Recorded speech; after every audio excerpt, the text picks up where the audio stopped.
Praise the Lord. ஒரு குறிப்பிட்ட தேசத்தை கம்யூனிஸ்டுகள் கைப்பற்றிடுறாங்க. அவங்க வீடு வீடாக சென்று எல்லா கிறிஸ்தவர்களையும் துன்புறுத்தி கொலை செய்கிறாங்க. அப்போ ஒரு வீட்டுக்குள்ளே நுழையும் போது அந்த வீட்டில் ஒரு வாலிபனும் அவனுடைய சொந்த சகோதரி மட்டும்தான் இருக்காங்க. அவங்களுக்கு பெற்றோர் கிடையாது. அந்த வீட்டுக்குள்ளே புகுந்து அவங்க அந்த வாலிபனை மிரட்டி இயேசு கிறிஸ்துவை மறுதளிக்கும்படி சொல்கிறாங்க. ஆனால் அந்த வாலிபன் மறுதளிக்கவே இல்லை. அதனால் கோபமடைந்த ஒரு கம்யூனிஸ்ட் சிப்பாய் அவனுடைய சகோதரியின் கண்ணு முன்னாலேயே அவனை சுட்டு கொலை செய்கிறாரு. அவளுடைய உள்ளம் மிகவும் நொறுங்கி போயிடுது. அவள் ஒரு ஹாஸ்பிட்டலில் நர்ஸாக வேலை பார்த்து கொண்டிருந்தா. சில மாதங்கள் கழித்து அவள் வேலை பார்க்குற அந்த ஹாஸ்பிட்டலுக்கு உயிருக்கு போராடிட்டு இருக்கிற நிலைமையில ஒரு கம்யூனிஸ்ட் சிப்பாயை வந்து அட்மிட் பண்ணுறாங்க. அந்த நாளில் அவனை பார்த்துக்கிற பொறுப்பு அந்த பொண்ணுக்கு தான் கொடுக்குறாங்க. அவனை பார்த்தவொடனே இவளுக்கு நல்ல அடையாளம் தெரிஞ்சிருச்சு. சில மாதங்களுக்கு முன்பாக என் கண்ணு முன்னாடியே என் சகோதரனை ஈவு இறக்கம் இல்லாமல் கொன்னது இவன் தான் அப்படின்னு அவளுக்கு தெரிஞ்சிருச்சு. உயிருக்கு போராடி கொண்டிருக்கிற நிலைமையில இரத்த வெள்ளத்தோட சுயநினைவு இழந்து கிடக்கிற அந்த மனுஷனை பார்த்து அவன் சந்தோஷப்படல. அவளால் அவனை காப்பாற்ற முடியும். ஆனால் அவளுடைய உள்ளத்தில் ஒரு சத்தம் கேட்குது, இவன் தான் உன் சகோதரனை ஈவு இறக்கம் இல்லாமல் கொன்னது. இதுதான் சரியான சந்தர்ப்பம். இவனை நீ பழிவாங்கிக்கொள். நீ எதுவுமே பண்ண வேண்டாம். இன்னும் கொஞ்ச நேரம் நீ அமைதியாக இருந்தினாவே போதும். அவன் உயிர் தன்னால் போயிடும் அப்படின்னு ஒரு சத்தம் ஒரு இருதயத்தில் ஒரு பக்கம் கேட்குது. இன்னொரு பக்கம், மகளே, நான் சிலுவையில் உனக்கு மன்னிச்சேன், அதே மாதிரி இவளையும் நீ மன்னிச்சு அன்பு காட்டு அப்படின்னு கர்த்தருடைய ஆவியானவர் பேசுகிறார்.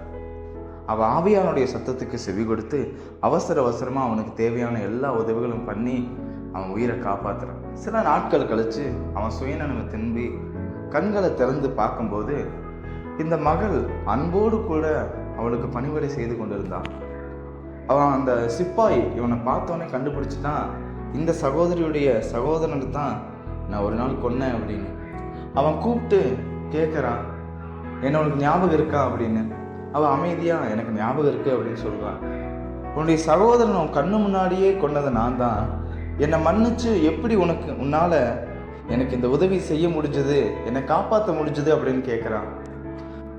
அதுக்கு அவள் சொன்னா, என் இயேசு கிறிஸ்து எனக்கு மன்னிக்கிற இதயத்தை தந்திருக்காரு, அதனால தான் நான் உன்னை மன்னிக்க முடிஞ்சது அப்படின்னு சொல்கிறான். அந்த வார்த்தையை கேட்டவுடனே இந்த சிப்பாய் உள்ள உடைக்கப்பட்டு இந்த இயேசு எனக்கும் வேணும் அப்படின்னு வாழ்க்கையை இயேசுவுக்கு ஒப்பு கொடுத்து அவன் மனம் திரும்புறான்.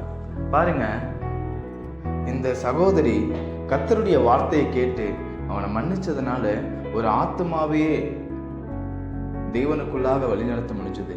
இந்த நாட்கள்ல நம்மளும் நமக்கு விரோதமாக பேசுகிறவங்க, நம்மளை துக்கப்படுத்துகிறவங்க, நம்ம காயப்படுத்துகிறவங்க, சின்ன சின்ன உதவிக்கு கூட அவங்க மேலே கசப்பும் வெறுப்பும் கொண்டு இருக்கிறோம். ஆனால் வேத வசனம் சொல்லுது, கொலோசியர் 3:13 ஒருவரை ஒருவர் தாங்கி ஒருவர் பேரில் ஒருவருக்கு குறைபாடு உண்டானால் கிறிஸ்து உங்களுக்கு மன்னித்தது போல ஒருவருக்கொருவர் மன்னியுங்கள் அப்படின்னு இந்த வசனம் சொல்லுது. இந்த வசனத்தில் அழகாக ஒரு வார்த்தை இருக்கு, கிறிஸ்து உங்களுக்கு மன்னித்தது போல. நம்முடைய ஆண்டவராக இயேசு கிறிஸ்து நம்மளை மன்னிச்சாரு. அவர் எப்படிப்பட்டதா மன்னிச்சாருன்னா, நம்மளை பரிபூர்ணமாக மன்னிச்சாரு. நம்முடைய எல்லா தப்புகளையும் மன்னித்து மறந்து நம்மளை ஆசீர்வதிக்கிற தேவனாக இருக்காரு. இந்த சகோதரி கூட பார்த்தீங்கன்னா, அவள் செஞ்ச எல்லா தப்பையும் மறந்து மன்னிச்சு அவன் உயிரை காப்பாற்றுறாங்க. இந்த நாள்லையும் நம்மளும் நமக்கு விரோதமாக சிலர் பாவம் செஞ்சுருப்பாங்க. ஆனால் திடீர்னு அவங்கள எதர்ச்சியாக பார்க்கும்போது அவங்க செஞ்ச தவறு நம்ம கண்களுக்கு முன்பாக வரும். நம்ம அப்படிப்பட்டவங்களா மன்னிக்காமல் இயேசு கிறிஸ்து எப்படி மனப்பூர்வமாக எல்லாவற்றையும் மன்னிச்சாலும் நாமும் அதே போல் மன்னிக்கும் போது கர்த்தர் அவங்க இருதயங்களை மாற்றுவார். நம்முடைய வாழ்க்கையிலும் ஆசீர்வாதத்தை கொண்டு வருவார். அது மட்டும் இல்லாமல் நம் மனப்பூர்வமாக மன்னிக்கும் போது பரலோகத்தில் இருக்கிற என் பிதாவுக்கு புத்திரராய் இருக்கிறீர்களே என்று இயேசு கிறிஸ்து சொன்னது போல நாமும் தேவனுடைய பிள்ளைகளாய் மாறுவோம். கர்த்தர் தாமே இந்த வசனத்தின்படி உங்களை ஆசீர்வதிப்பாராக. நன்றி.